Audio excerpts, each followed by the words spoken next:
ಎಲ್ಲರಿಗೂ ಮಧ್ಯಾಹ್ನ 2 ಗಂಟೆ 2:30 ಆಗೈತಿ. ಸೊ ಟೈಮಿಂಗು ಸವಣೂರು ಹೋಗಿದ್ದೆ. ಸವಣೂರಿಂದ ಬಂದೆ. ಒಂದು ಕೆಲಸ ಆಯಿತು, ಇನ್ನೊಂದು ಕೆಲಸ ಆಗಲಿಲ್ಲ. ಸೊ ಬೇಜಾರಾಯಿತು.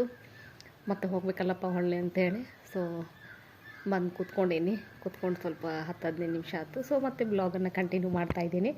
ಸೊ ಏನಕ್ಕೆ ಹೋಗಿದ್ದೆ ಸವಣೂರಿಗೆ ಅಂತ ಹೇಳಿದ್ರೆ, ಒಂದು ಸ್ವಲ್ಪ ತಂಬು ಕೊಡೋದು ಮಿಸ್ ಆಗಿತ್ತು, ರೇಷನ್ ತಂಬು. ಸೊ ಅದನ್ನು ಕೊಟ್ಕೊಂಡು ರೇಷನ್ ತೊಗೊಂಡು ದೆನ್ ನಂದು ಗ್ಯಾಸನ್ನು ಟ್ರಾನ್ಸ್ಫರ್ ತೊಗೊಂಡಿದ್ದೆ ಹುಬ್ಳಿಯಿಂದ. ಸೊ ಅದನ್ನು ಟ್ರಾನ್ಸ್ಫರಿಂದ ಹ್ಯಾಂಡ್ ಓವರ್ ಮಾಡಿ ಹೊಸ ಗ್ಯಾಸ್ ತೊಗೊಂಬರ್ಬೇಕಂತ ಹೋಗಿದ್ದೆ. ಸೊ ಅದಕ್ಕೆ ಬೇಕಾಗಿರ್ತಕ್ಕಂಥ ದಾಖಲೆಗಳು ಇನ್ಕಂಪ್ಲೀಟ್ ಆಗಿದ್ವು, ನಾನು ತೊಗೊಂಡು ಹೋಗಿರಲಿಲ್ಲ. ಸೊ ಮತ್ತೆ ಹೋಗ್ಬೇಕು ನಾಳೆ. ಸೊ ಬೇಜಾರಾಯಿತು, ಬಂದು ಹಾಕಿ ಕೂತೆ.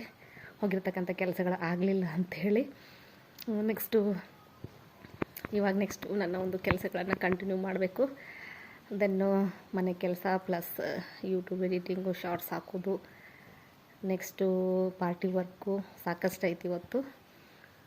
ನಂದು ID ಕಾರ್ಡ್ ಒಂದು ಮಿಸ್ ಆಗಿಬಿಟ್ಟೈತಿ. ಸೊ ID ಕಾರ್ಡನ್ನು ಹುಡ್ಕೋಬೇಕು. ಇಲ್ಲ ಅಂತಂದ್ರೆ ಆ ID ಕಾರ್ಡನ್ನು ಹೊಸದಾಗಿ ತೊಗೋಬೇಕು ಅಂತ ಹೇಳಿದ್ರೆ ಮತ್ತೇನು FIR ಸ್ಟೇಷನ್ನಿಗೆ ಕಂಪ್ಲೇಂಟ್ ಮಾಡಿ ವಾಪಸ್ ಅದನ್ನು ಒಂದು ಬಾಂಡ್ ತೊಗೊಂಡು ಅದನ್ನು ನೋಟ್ರಿ ಮಾಡಿಸ್ಕೊಂಡು ಏನೇನೋ ಮಾಡ್ಕೋಬೇಕಂತ ಹೇಳಿದರು. ಸೊ ಅದಕ್ಕಾಗಿ ಇದೆಲ್ಲ ಬೇಡಪ್ಪ ಅಂಥೇಳಿ ಸೊ ಎಲ್ಲಿಟ್ಟೇನೋ ಗೊತ್ತಿಲ್ಲ. ಸೊ ಮಿಸ್ ಆಗೈತೆ ಮನೆ ಒಳಗೆ.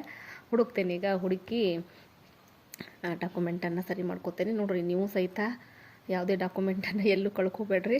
ಯಾಕಂತ ಹೇಳಿದ್ರೆ ಒಂದು ಸರಿ ಮಾಡಿರ್ತಕ್ಕಂಥ ಡಾಕ್ಯುಮೆಂಟನ್ನು ವಾಪಸ್ ತೆಗೆದುಕೊಳ್ಳೋದು ಭಾಳ ಕಷ್ಟ ಐತಿ. ಯಾಕಂತಂದ್ರೆ ನಾನು ID ಕಾರ್ಡನ್ನು ಆಧಾರ್ ಕಾರ್ಡ್ ಇದ್ದರೆ ನಾವು ಡೂಪ್ಲಿಕೇಟ್ ಆಧಾರ್ ಕಾರ್ಡ್ ತೊಗೋಬೋದು. ಬಟ್ ID ಕಾರ್ಡನ್ನು ತೊಗೋಬೇಕಂತ ಹೇಳಿದ್ರೆ ಇಷ್ಟೆಲ್ಲ ಸಮಸ್ಯೆ ಐತೆ ಅಂತ ಹೇಳಿದ್ರೆ, ಬಿಕಾಸ್ ಆಫ್ ಅದಕ್ಕೆ ಫೋನ್ ನಂಬರು ಇರೋದಿಲ್ಲ.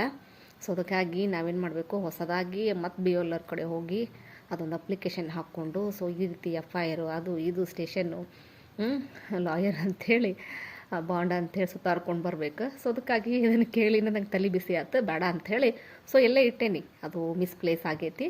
ಸೊ ಅದನ್ನು ಹುಡ್ಕೋತೇನೆ. ಸೊ ನೀವು ಸಹಿತ ಈ ರೀತಿ ಯಾವುದೇ ಡಾಕ್ಯುಮೆಂಟ್ಸನ್ನು ಮಿಸ್ಪ್ಲೇಸ್ ಮಾಡಬೇಡ್ರಿ ಅಂತ ಹೇಳಲಿಕ್ಕೆ ಈ ಒಂದು ಲಾಗನ್ನು ಮತ್ತೆ ಸ್ಟಾರ್ಟ್ ಮಾಡಿದೆ ನಾನು. ಇಲ್ಲಾಂದರೆ ಸ್ವಲ್ಪ ರೆಸ್ಟ್ ಆದಮೇಲೆ ಸ್ಟಾರ್ಟ್ ಮಾಡ್ಬೇಕು ಅಂದ್ಕೊಂಡಿದ್ದೆ. ಸೊ ಬೇಗ ನೆನಪಾತು, ನಾನು ಮಾಡಿರ್ತಕ್ಕಂಥ ತಪ್ಪನ್ನು ಯಾರು ಮಾಡ್ಲಿಕ್ಕೆ ಹೋಗಬೇಡಿ ಅಂತ ಹೇಳ್ತಾ ಇದ್ದೀನಿ.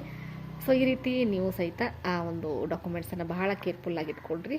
ಇವನ್ ಆಧಾರ್ ನಂಬರ್ ಆಗಿರ್ಬೋದು, ವೋಟರ್ ID ಆಗಿರ್ಬೋದು, ನಿಮ್ಮ ಪಾನ್ ಕಾರ್ಡ್ ಆಗಿರ್ಬೋದು. ನೋಡಿ, ಇವತ್ತಿನ ವಿಡಿಯೋದಲ್ಲಿ ಪಾನ್ ಕಾರ್ಡ್ ಬಗ್ಗೆ ಹೇಳಿದ್ದೇನೆ. ಸೊ ಸಾಕಷ್ಟು ಈ ಥರ ಸಮಸ್ಯೆಗಳು ಬರ್ತಾ ಇರ್ತಾವೆ. ಬಿ ಕೇರ್ಫುಲ್ ಅಂತ ಹೇಳ್ತೀನಿ. ಸೊ ಮತ್ತೆ ನಿಮ್ಮ ಜೊತೆಗೆ ಲಾಗನ್ನು ಆಫ್ಟರ್ ಕಂಟಿನ್ಯೂ ಮಾಡ್ತೀನಿ. ಓಕೆ.